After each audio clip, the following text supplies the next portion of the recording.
A new move from U.S. regulators is expected to free up billions of dollars for the banking industry. They are set to ease restrictions on something called the Volcker Rule, which would allow banks to make large investments in venture capital. So restrictions on this kind of deal were put in place as part of reforms after the Great Recession. We all remember that. Needless to say, the move shot stocks of the major banks up more than 2%. Joining us now via Skype to explain more about all of this is Jacobin editor-at-large David Sirota. Always great to have you, David. Good to see you, David. Thanks for having me. You're really the perfect person to talk about this because you've covered these issues so extensively. I mean, it's actually funny. We realize a lot of our favorite guests and journalists on the show are people who cut their teeth on the financial crash and were involved one way or another in that era. But just talk to us about what is going on here and why it has such a great impact.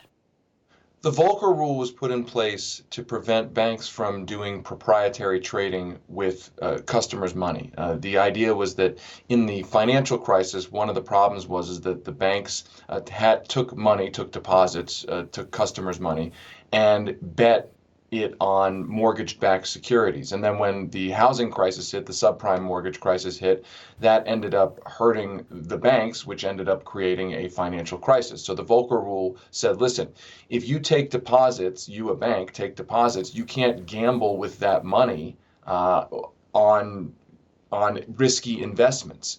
So what happened now is that the regulators basically said that there are ways in which the banks can now go back to using that money to gamble on investments that were previously considered too risky to allow under the Volcker Rule. The other thing that happened was that the revisions allow banks to keep less money in reserve in the event of serious problems. Now, what's really disturbing about that, to my mind, is that at the same time that the regulators are weakening the capital reserve requirement, that is to say, how much you have to keep in reserve while you're lending out money, as they're reducing that, they just issued stress tests of the banks in which they essentially said that the recession that we're in, if it's a double dip recession, some banks are going to face serious stress.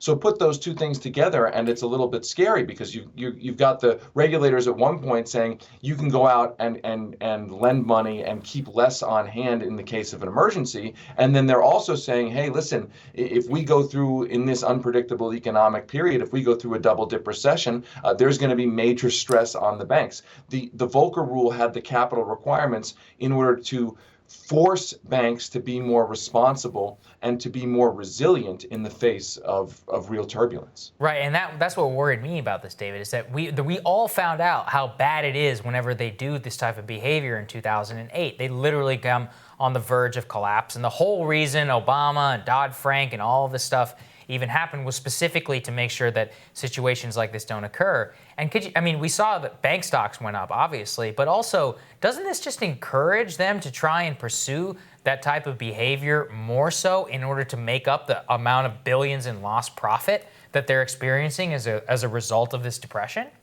Yes, that's exactly right. I mean, that's the thing. It's like if you are facing an economic struggle or crisis in your own household, one of the worst ideas would be to go to a casino and try to big bet your way back to solvency. And what the situation that we're heading into now, this gives banks more leeway to go do essentially that, to go try to big bet their way into bigger profits or big bet their way out of big problems. And look, that's exactly what, as you said, that's exactly what the Volcker Rule and the regulations after the financial crisis were designed to discourage.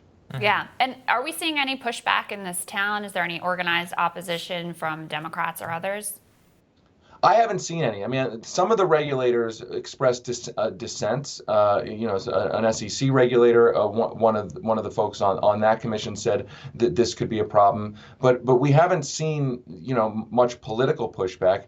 And frankly, I doubt you're going to see much political pushback, because right now it just looks like the rule has essentially added more liquidity to the system, freed up more money to move out into the economy. And by the way, that's how the banks are portraying it. Listen, this gives us more leeway to take the money and put it into venture capital, put it into hedge funds, put it into private equity, out into the economy. So that's a nice sounding story. The problem is, on the other end, if a crisis hits, where is that money? Are they going to be able to have that money on hand to deal with a crisis? Yeah. Well, and just to underscore how important this is, I mean, we all remember that principle of too big to fail from the last crash. And basically there was acknowledgement that, yeah, these institutions, which, by the way, have only consolidated more and gotten even bigger since then. It was like, yeah, they are too big to fail. So we need to make sure that we have these capital reserve requirements in place, that they're not engaging in these risky behaviors,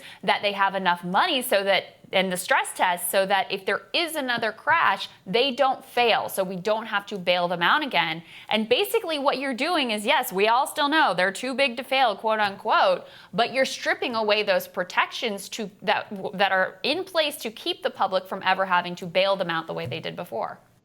Totally agree, and I would just add, look, banks are in a better financial position than they were before the 2008 financial crisis. But what the stress tests report basically said was, we're heading into such unpredictable economic territory that it's actually hard to predict what's coming ahead. Is it going to be a single dip recession? Is it going to be a double dip recession?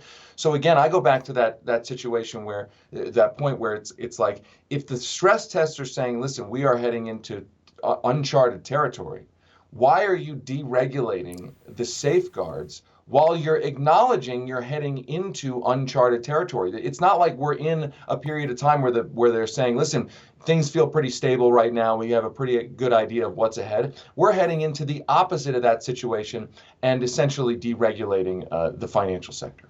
Yeah, such an important point. Thank you. The banks are very happy about it, though. Yeah, David, sure. thank you so much. They are very happy about it. Thanks again. Good to see you, David. All right, next on Rising, Harry Reid claims the 2016 election results were manipulated by Russia. More on that when Rising returns.